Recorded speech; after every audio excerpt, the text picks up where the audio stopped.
This exercise is called no results displayed, which is a common situation when the fan is on too open a range for the amount of leakage that's there.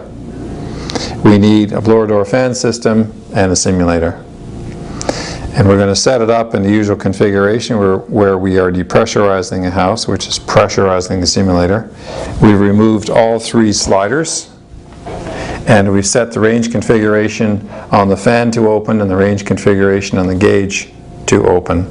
Now the device is set to 1000 and the mode is set to flow. Our gauge setup consists of the red tube and yellow tube being connected to the red and yellow ports on the gauge in this particular case for building pressure and for fan pressure, and a yellow Ethernet cable which comes out, which is a control cable.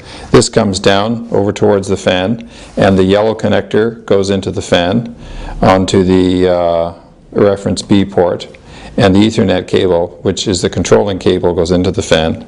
Normally the red tube, which is about 14 feet longer than this tube, will go through the panel here and outdoors. In this case, in the simulator, to keep away from the blast of the fan, it goes in a hole up here.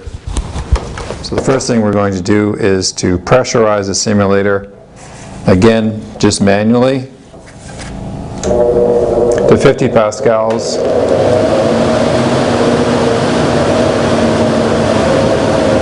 And see what flow we get.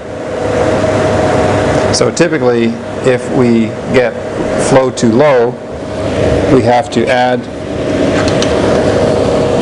our flow rings in order to increase the flow pressure or the fan pressure.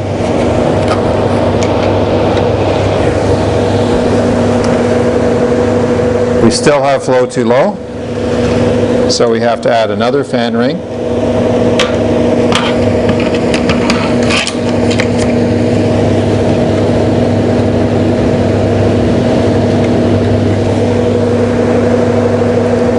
And we need to keep adding rings until we get